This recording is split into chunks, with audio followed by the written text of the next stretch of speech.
Hello YouTube, this is Morgan Airspeed Prime here with my next Star Wars video. This is going to be my review for The Bad Batch Season 2 Episode 9.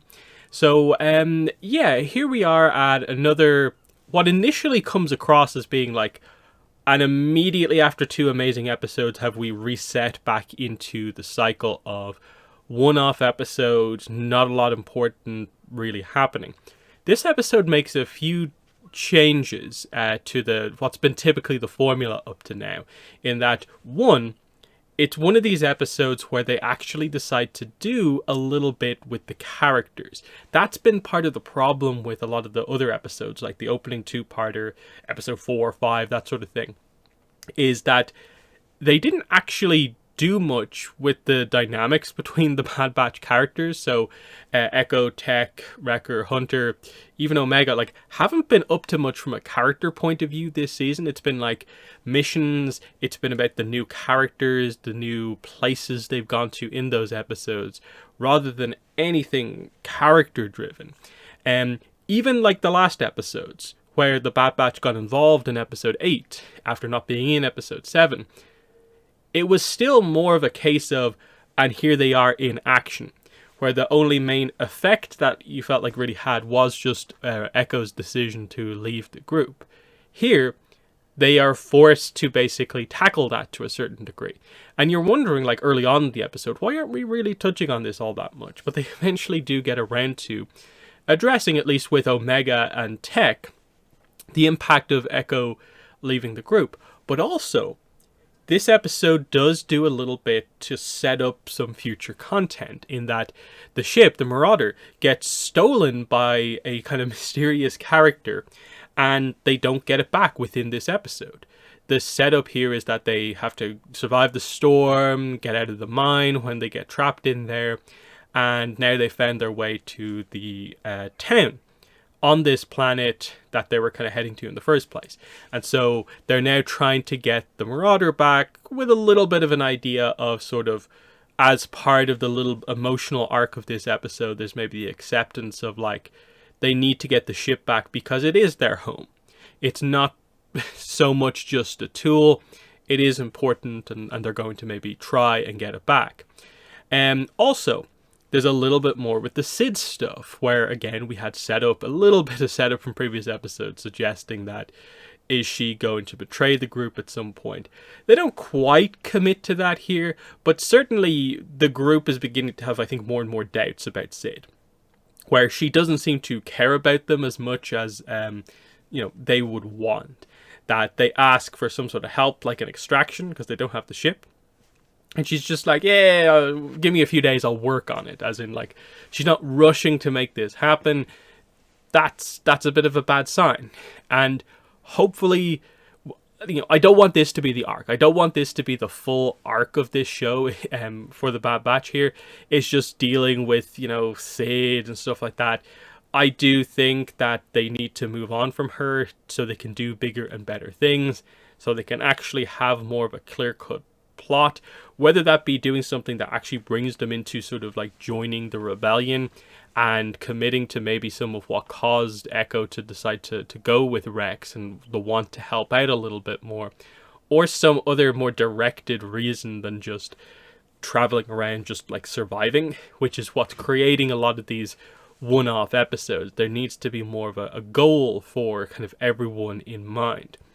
So, the kind of core idea of this is that we're on this planet because they have to basically mine some of this material called Ipsium, which, again, they reveal is combustible. So they have to be careful with it.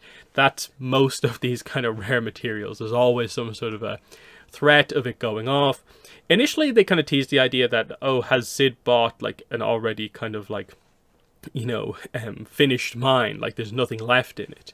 But they do find some, but it's noted as we go through the episode that it's not the best quality Ipsium that they're getting from this thing.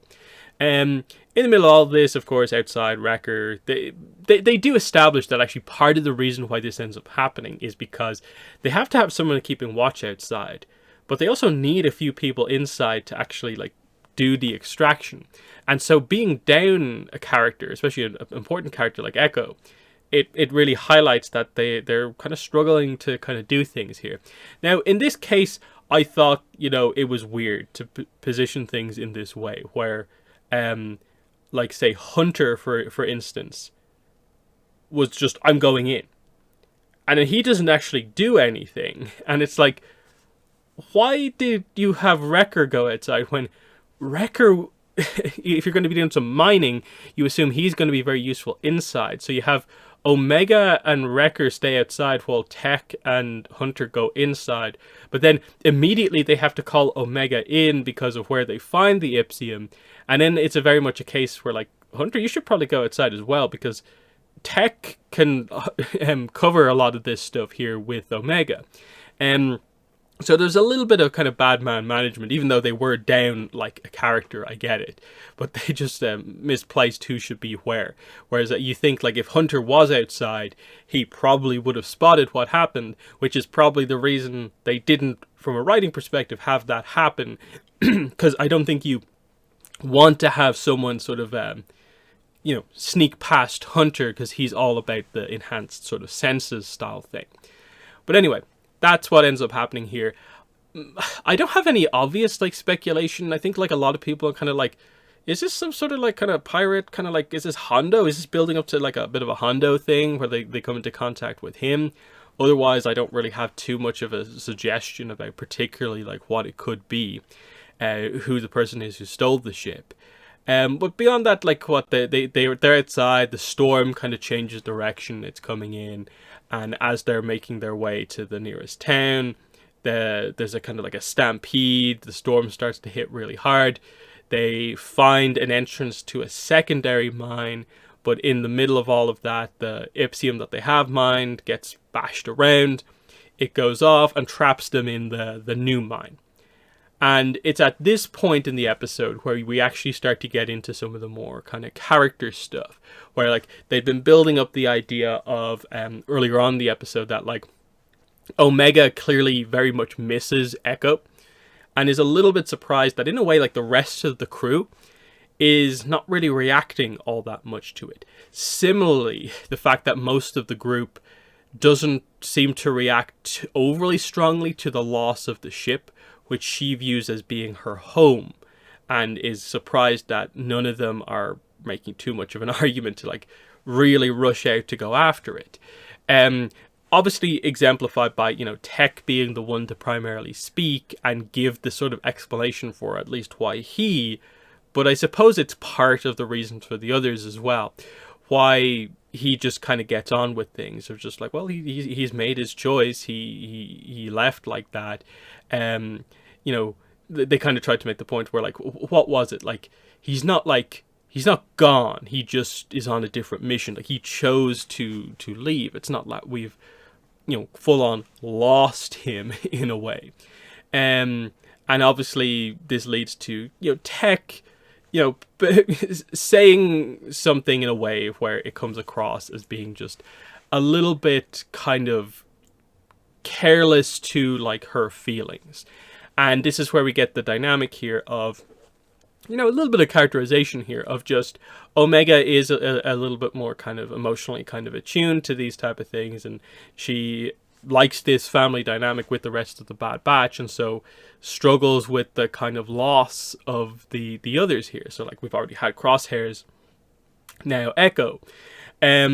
She does struggle with that, and she, can't really, in a way, accept, in a way, how easy it is for, like, say, Tech to just get on with things, because, it's what we do. We kind of work together to get through this, and she needs a little bit more time to sort of get to that point. Because I think that's the thing in all of this, is that they don't really cover too much of, say, like, Hunter's perspective, particularly on Echo leaving, or even Wrecker's.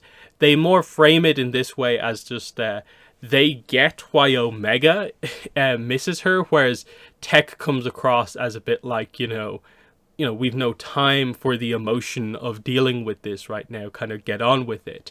And that's just showing his little bit of, not everyone thinks the same way he does. And they play on that when they finally have the big moment between Omega and Tech, which it just serves to highlight the idea that, people process things differently. And so Omega is more kind of, outwardly kind of emotional about the situation, whereas Tech, through his kind of focus on kind of logic, I guess has already sort of processed it in his mind pretty much the second it's happened. And because he's a soldier, and they're always, figuring out on the fly the best way to deal with things, he just comes to the kind of final point sooner rather than later. And so that's why it doesn't come across as if he's maybe feeling emotion for missing Echo, but he points out that, like, I do, it's just I deal with it differently. And so, they ultimately, I think, tackled it in a relatively nuanced way, highlighting that, neither one is more correct than the other. And, Tech isn't wrong for the way he does things.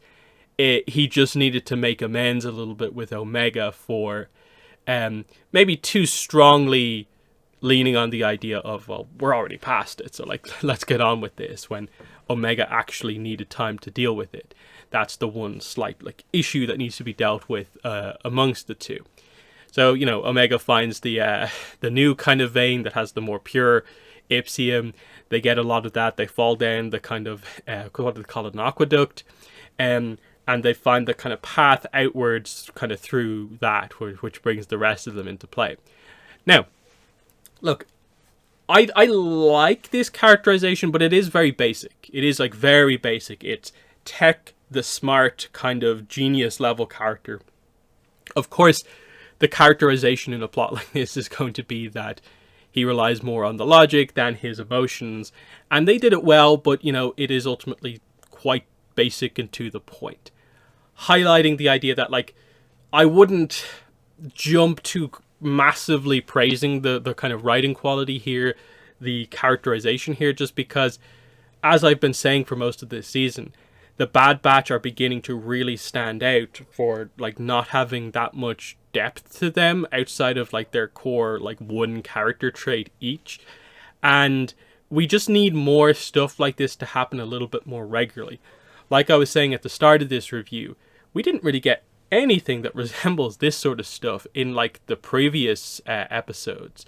Like, even when we were doing big stuff, like, not much of this really happened in, like, last episode. And especially in, like, the season premiere and all that sort of stuff, outside of just a very obvious kind of plot moving along because Omega's inquisitive and she kind of gets involved in things, that draws the plot forward. We're not getting a lot of dynamics like this amongst the team members because they're just very focused on kind of the individual missions and what we're doing. This at least tried to do something, so is an improvement, but we definitely need to give this group a plot that would allow other kind of issues, that could allow for better characterization amongst the group. That this was the very much like, you have to deal with this. A team member has left. This is the absolute sort of bare minimum characterization you would expect from that. And it's fine, good in some ways, but I'm not going to praise them too much for just, in my mind, doing some, like, base level characterization relatively well. I still expect, like, a lot more from the Bad Batch and their side of the plot. So yes, I'm glad that we have set up, like, we're still on this planet, we're on the hunt to kind of get the ship back, and maybe we're being drawn into more of a plot that will reveal whoever actually took the ship, maybe eventually dealing with something that relates to what's going on with Sid. But I still feel like this is ultimately just a plot that we need to get through to get to the bigger and more important things going on in the series. And I think a lot of that is on the Empire side of things, with what's going on with getting rid of the clone troopers. I think we're going to have to return to that and see how the clones are dealing with that. And are we building up to the true kind of almost like extinction of the clones and getting the characters involved that way? Because that's kind of the issue here, is just that the show is called The Bad Batch, but arguably the least interesting part of The Bad Batch is The Bad Batch. And it's all the extra stuff that is actually what's truly, truly interesting. And it's not that I don't care for them as characters. I just don't feel that we've had enough of the stuff that actually brings out the emotion in these characters. For instance, because like they haven't really this season so far attempted to like connect Crosshairs with the core Bad Batch group, and the loss of Echo here is the only time we've really attempted to do anything that resembles an emotional arc amongst the group. So I want to just see kind of more of this more regularly, fleshing out the characters and just developing them, making the characters a little bit more multifaceted, because that's the thing here, is that, say the likes of, say, Slip from like episode 7, he felt like more of a real character, even though he was just like a random clone we were only introduced to for that one episode. He had something going on that made him stand out from other clones, and in a way that felt so much more interesting to me than Wrecker as a character, Tech as a character. Now, because of season 1, we've obviously dealt with stuff like Wrecker and the inhibitor chip stuff, and he's had his little bit of an arc here. But for some of these other characters, like even Hunter, like I want more of the actual character kind of like drama dynamics, and that's why we need the plot to come in to involve them more with stuff that will come up more regularly. So less kind of one-off episodes, and then even if we are doing a one-off episode, do something with the characters. And you know, that this episode at least showed a little bit of a move forward with that sort of stuff. So there are my thoughts on the episode.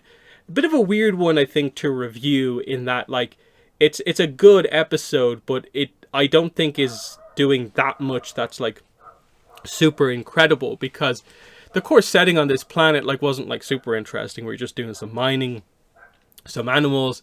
The intrigue is more about like what's going to happen next, and a little bit of the emotional stuff. So this felt like, you know, you're sort of like, you know, here's like a kind of 7 out of 10, maybe a 7.5 if you really like the emotional kind of characterization stuff here. It's that kind of middle of the road like quality that you expect there to be, versus just some of the more like it's a one-off adventure style episodes without doing too much else. So there are my thoughts on the episode. In the comments, let me know what your thoughts were. But that's been the video. Thanks for watching, and